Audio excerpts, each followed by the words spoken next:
7 offensive rebounds for Aaron Baines, plus 21. Seemed like he was in the middle of everything positive tonight. I guess, can you talk about his impact here on this game here?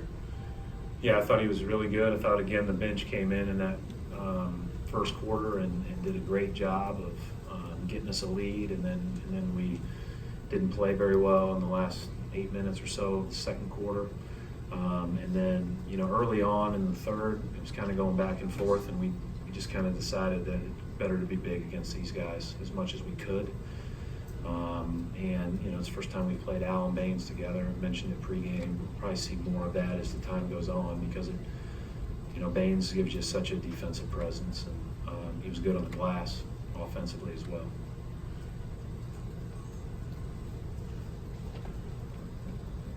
KYRIE, he had an amazing game. And you went to him relatively early in the fourth quarter. Not early, but yeah.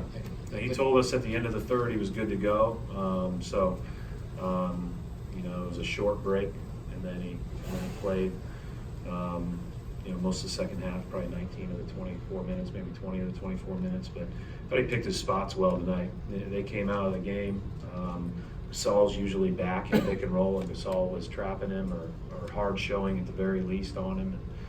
And he had to be a passer out of those situations, and he did a good job spraying the ball. And then once things backed off a little bit, then he was able to pick his spots and make plays. I thought it was a patient, really good, smart attack by him. Defensively, you guys seem to get burned by a lot of corner threes. What was happening during those lulls when you were giving? We were small, and so when they were getting us on switches and getting us into the post, we were over-helping. Maybe not over-helping, we were recognizing the biggest threat and getting too sucked in and giving up the corner. Especially at the end of the second quarter, you'll see we had a small guy in the post, and guys were trying to kick him out of there, and as a result, they moved the ball quickly. They did a good job. They got open corner threes. It's one of the reasons why we felt like we had to go big. Brian, Marcus had one of his best, or Smart had one of his best shooting nights of his career, and he's been shooting really well for the last month or so. He's gone through ebbs and flows throughout his career, but this seems to be the most consistent he's been. He even had one coming over a screen, which he doesn't do very often. What have you seen that's allowed for him to be sustainably consistent?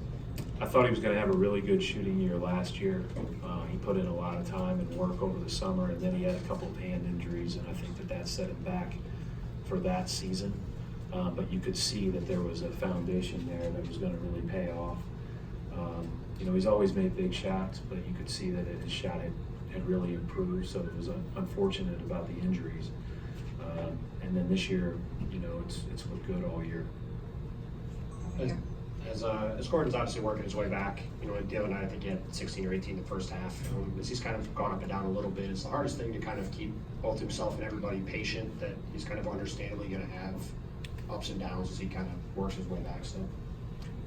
I just think when you're playing off the bench, you're not going to always be able to judge yourself or have others judge you based on how many points you score. There's a lot of other things that you do in a game, and so if he has 16 one night but 10 the next or 6 the next, he could still be impacting the game just as much because he's forced to be a passer. Maybe he's defending a different position. Who knows? So I think he's been pretty consistent. He missed some shots today, but he didn't get very many opportunities. We had other looks that were good as well, and I thought our guys played aggressive and took the right ones. There's going to be nights where those guys off the bench get more opportunity to shoot, and there's going to be nights where there's not as much, and that's one of the challenges of being in that role. What did you see out of the rookie, Jaren Jackson? Yeah, he's really poised. He's got a lot of talent, and he looks like he's mature beyond his years with belonging, not only from an emotional standpoint, but from a physical standpoint. Like he's a lot bigger and stronger than he looked last year on TV from watching college basketball, and him ducking us in on our smaller guys was a tough matchup.